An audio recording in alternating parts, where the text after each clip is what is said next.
pieces, you save half on your shipping and handling after that first one, and that really adds up, but it'll reset itself at midnight, so you kind of want to get it all in before we hit that time period. All right, I got Maury online. Steve, thanks for your call. Now it's time to do this. I'm going to take it off. I don't want to, but I'm going to. Bada boom, bada bing. Oh my gosh, okay, we have already sold several hundred from just that quick little preview. And Jay, there's such a cool story. We launched this not launched it, but we had it in December as a Today Special.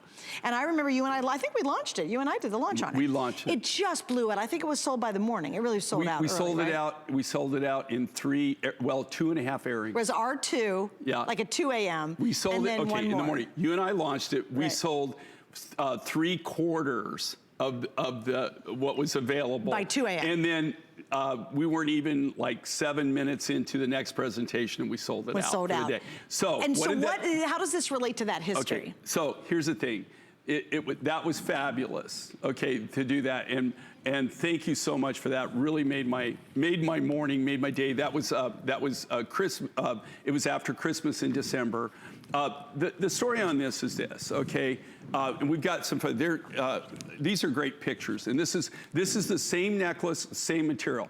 Now, all this is the material that was still in process, that we still had from that load that didn't make the show.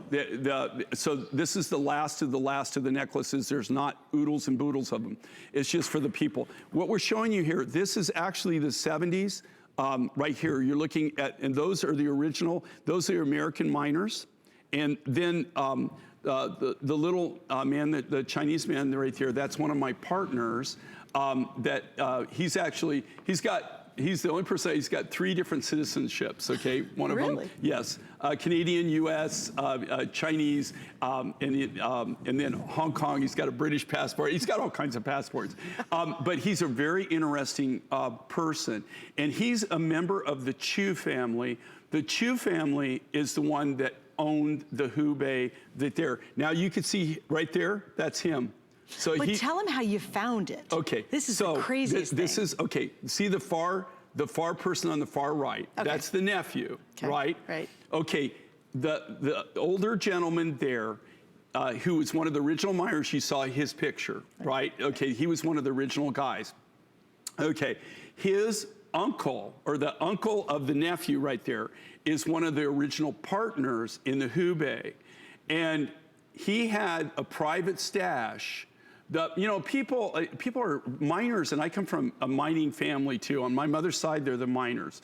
Miners are very strange. Their bank account, their 401k, their savings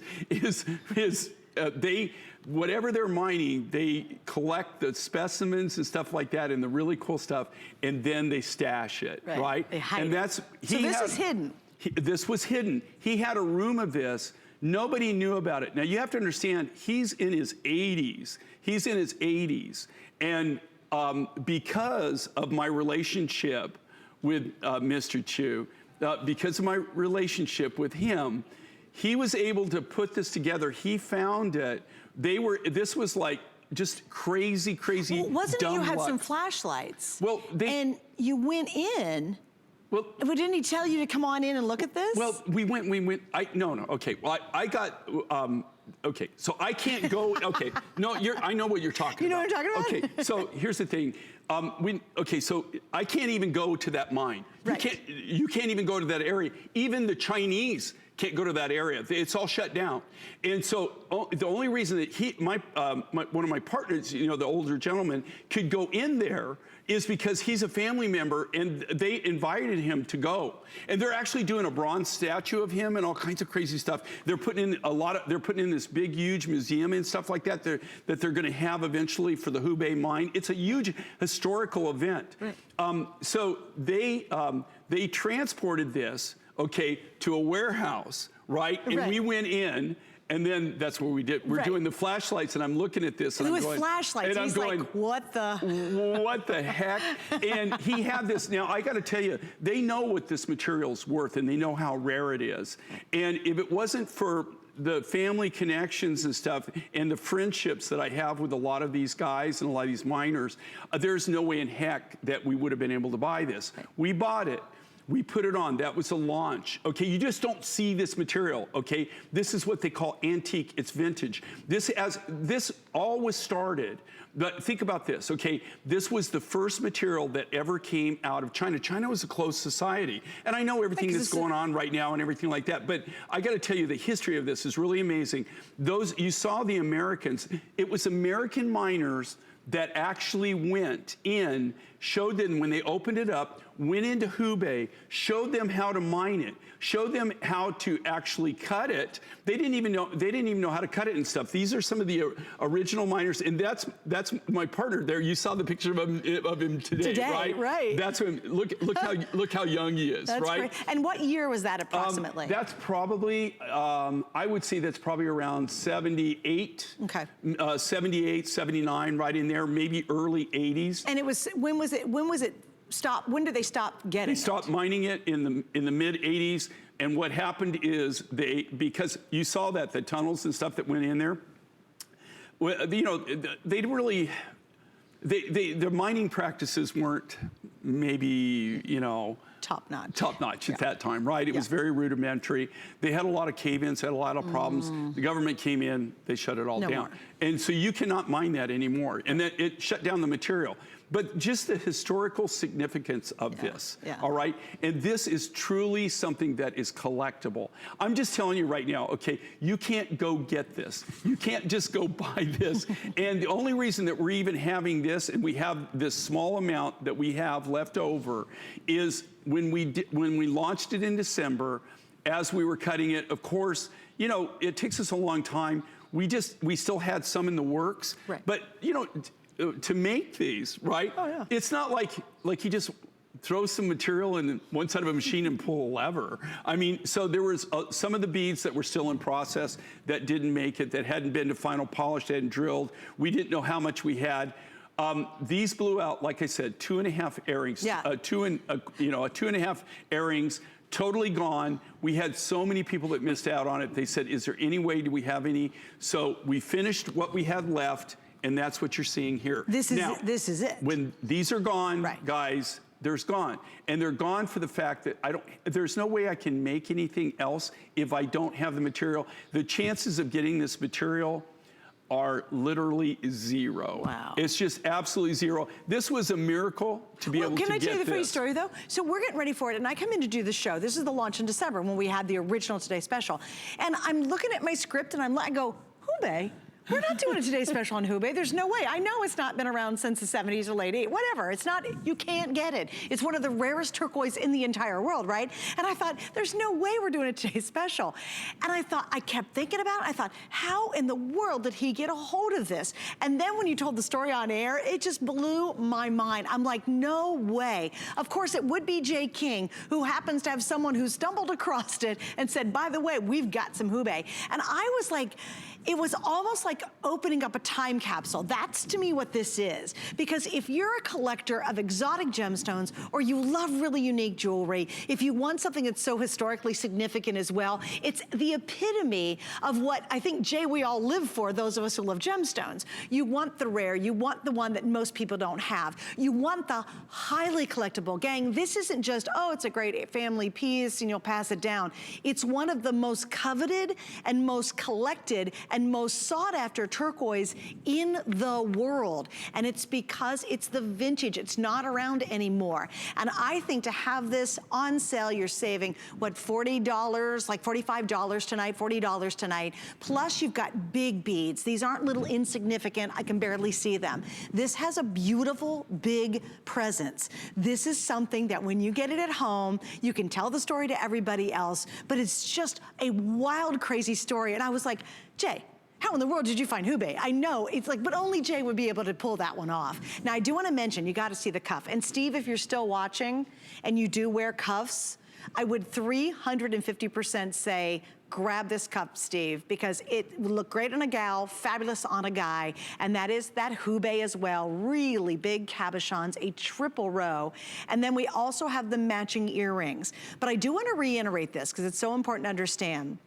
Oh, and there's only 60 cuffs less. And basically, easy on, easy off before it's sold out. Tons look of at the sterling. weight on this. Look at the size on yeah, this. this is a stunning cuff. So there's the cuff, there are your earrings. This is almost gone. But here's the thing, when it comes back to this necklace, just remember you're getting such a significant, and it's truly a highly collectible stone to own. I'm not, even if you're brand new and you're like, oh, I don't know, Hubei, should I get this? Yes. You know what I mean? It's like me doing coin shows with Mike. Right. You know, it's like, okay, when, you know, there's coins and then there's, okay, get that coin. Yeah. This is that turquoise. Well, and one of the things on this, like what Suzanne, this is historically collectible. Okay, it's part of history. This material is part of history. This was the first turquoise material that ever came out of China. It was the very, very first material, the Hubei. It kind of changed everything, and it mimicked a lot of the materials, the mines. I always tell this story, okay, when I first got into business in the 70s, I was doing business with 27 individual different turquoise mines in the United States. Of those 27, now since then, that doesn't count, there are a few others now that have opened up or whatever. Since then, I'm just talking about the 27 I did business with. Of those 27 that I did business with, there's only one of those open. Right now, there is one in Kingman, Arizona that's still open. That's it. The other 26 are completely closed. All of those materials, a lot of the old landers, a lot of, I could sit here and name the Royston, all the different ones that I bought from. Those are also the same as this. They're highly, highly collectible. You can't get them. Do a little research on turquoise. You will see on this also, this is the same thing with this material. It's extremely highly collectible. This is the real deal.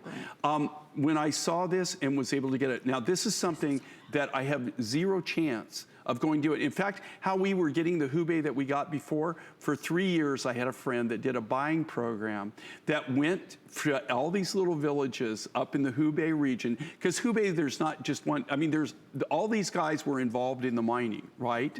And that's also was another problem that they had, is they had all these different mines and stuff going on, and people were digging over each other and under each other and around each other. Very risky. And so things got, you know, it wasn't really too highly controlled. And so, but this material it literally was the thing that was sought after like you wouldn't believe, like crazy. That's why the Hubei spiderweb the other day, that is like, I mean, that to even get that, I got that from a private collection from a guy that was his own personal stash, his own private collection. The same way with this, but what made this so unique and so different, you don't, that was like, you know, a couple 100 kilos. Okay, this guy actually had a whole room full of it that he had kept, and it was from the original mine that when he was mining it back then, and he had saved it. And you could see now we were very selective on the cabochons. Jay, excuse me just a second. Okay, I gotta give you an upgrade real quick. The bracelet's now sold out. Congratulations. That is great. And we have the earrings. You have the earrings. Wait, and just heads up, we're over half our quantity gone on the necklace. This is the only time you're seeing it. And just remember, I think of all the points we're making, when this is gone, that's it. Does Orshi have to, do we have another one of these that we can show? Is there other, because I want to show the, I want to show the difference. Is this the only one that we have? Yeah, because each one has a different personality. Yeah, if you look at these necklaces, every one of them is going to be different in their own right. No, Jerry, the cuff's gone. There's no two that are going to be totally. Oh, there we go. Okay, so you can see, or you see how hers. There we go. Do you see how hers is different? It's so cool. And you see, but here's what made it so unique, and this is why I wanted to show this. Okay, do you see how she's got the green with the matrix in it, and you've got the blue with the matrix, and you've got like the off greens, and you've got the olive greens. You've got all these different colors. This is what. Okay, you don't have to be a turquoise expert to recognize Hubei. Anybody that knows Hubeis, or you see that, once you see this material and you're educated on it, and people walk up, and people that are into turquoise, they're going, oh my gosh, you have Hubei. Do you think most people haven't seen it because it's been gone for so long? Well, people, you know, it's highly collectible. People that collect turquoise, this is historically significant in the fact it was the very, very first. This made the big splash. This, you know, this kind of changed the world as far as turquoise. This was the first, okay, this is how significant this is. This was the first turquoise that came into America that wasn't mined in America. No kidding. The very first turquoise. Now today, see, I've spoiled you because we get material from Mexico, we're getting material out of Chile, and we're getting material out of Mongolia, right? Plus also, this kicked off turquoise mining in the Orient and China, which, by the way, is virtually drying up, if not dried up. No I mean, kidding. wow. I'm working on new sources in Mexico. I'm working on new sources in Chile and South America, and we're working on new sources in Mongolia right now. But even this, but what the significance of this is, the historical significance.